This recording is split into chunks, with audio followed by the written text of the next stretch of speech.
Hey guys, this is Yash. It's the motherfucking Eagle Double.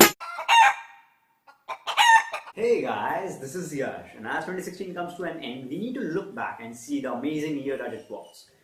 But now as the year comes to an end, I have planned to make a series of videos in which I talk about the predictions that I have for certain tech companies in 2017. And what could be the better company to begin with than Apple themselves. So let's get started, shall we?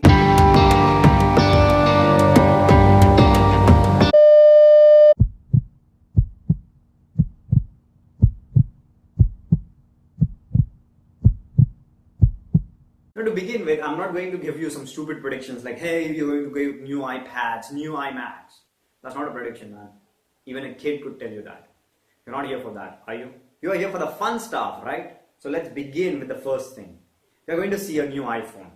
Now I know this sounds counterintuitive to what I just said, but this iPhone is here on this list for a particular reason.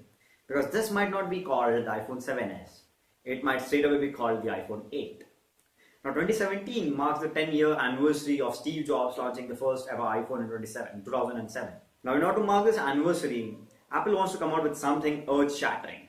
Now we know there are going to be three models that will come out. Your regular 4.7-inch device, a 5.5-inch device, but the measurement of the third device is still unknown. But what we know is the display is going to be powered by OLED technology, and it is going to be an end-to-end class affair. What that means is there's going to be no room for a physical Touch ID button or a front-facing camera. Hence, both of them are going to be embedded somewhere underneath the glass. Sounds pretty interesting, right? But the more interesting stuff is that maybe finally, Apple is giving us wireless charging. Thank you, Tim Cook, if you are doing that. Please, like Android has this for 5 or 6 years now. I hope it is going to be at least a faster, if not a better version of what we already get with Samsung flagships. Now, the second thing that I'm expecting is, well, sadly, as much as we are going to hate this, but Apple might kill the entire MacBook Air and the iPod lineup. To begin with the MacBook Air that I have right here, MacBook Air 11 inches. If you look at it in the presence of the MacBook and the new design of MacBook Pro, this looks like an eyesore. This looks like a pimple on the face of Apple. It has ridiculously big bezels and has stupidly old I/O.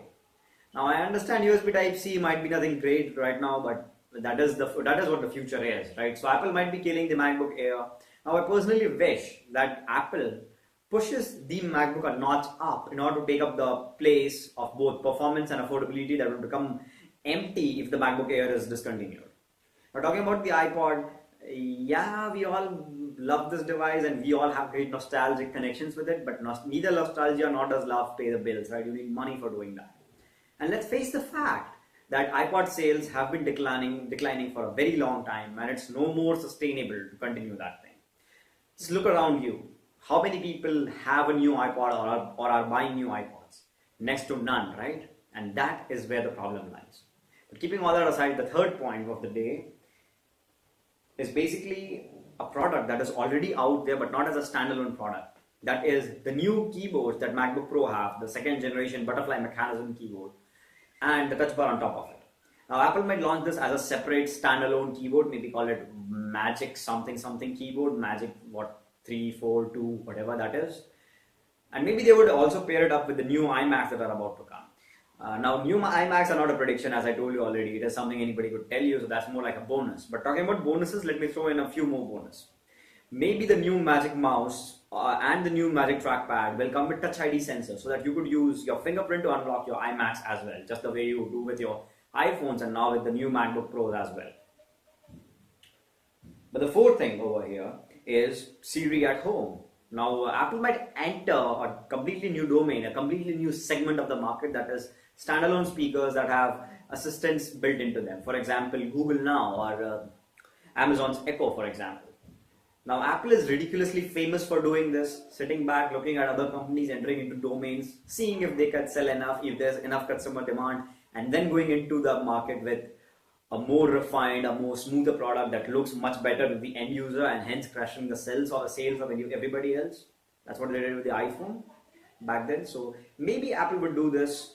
Now by no means we are sure what they are going to call it. Maybe it's going to be called Siri at home, Siri Now, Apple Echo. I don't know. But whatever it is going to be called, I'm pretty excited to see what Apple comes up with. But the fifth and the final thing is the big guns here in the prediction. iMessages may come out for Android. Now I know this might sound stupid and counterintuitive to what Apple's philosophy has been. You buy our hardware and then you get our software. But here's the thing you need to realize. To give the credits where it's due, iMessages is amazing. iMessages is very simple to set up, very smooth in use, highly reliable, and it almost owns the entire messaging side in the Apple's ecosystem. But you need to also realize there is one small restriction. For people like me who use Android, we cannot use iMessages. And there are a lot of people out there today who use Android. iPhones may have a big chunk in the market, but there is a huge chunk who uses Android, and hence it is very restricted in terms of the number of people I can communicate to, even though I have iMessages. If we get iMessages for Android and many other platforms are out there, this restriction would be cut down marginally if it comes out for Android. First of all, I want it to come out for other platforms as well. And then Apple would actually have a shot at owning the entire messaging industry. And you need to realize messaging industry is something really crucial nowadays. Every company is trying to get their own chunk at it. For example, Google attempted doing so by launching Allo and Duo. Though they fell face down, that is a different thing, but they tried. WhatsApp and many other IM services right now almost own the market. They own big chunks of it. But there are companies like BlackBerry who were initially a different kind of firm who entered into it. BlackBerry launched BBM on Android and other different platforms. And though the number of users might not be as high as WhatsApp or Telegram maybe, but BlackBerry is going downhill. BlackBerry is really having a difficult time sustaining its mobile market. But on the other hand, BBM is doing good. BBM is doing so great, in fact, it is so valuable, in fact, that it could be its own independent thing. If BlackBerry wanted, the company could survive completely on basis of BBM. That is how great BBM is doing right now. So you need to realize that messaging is a big and important market right now. And Apple coming up with iMessages for Android is actually a shot at it.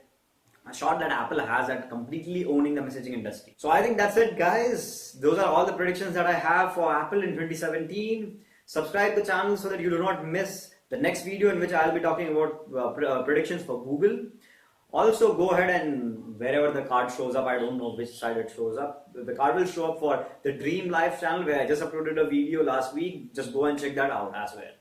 Thanks for watching and I'll see you in the next one.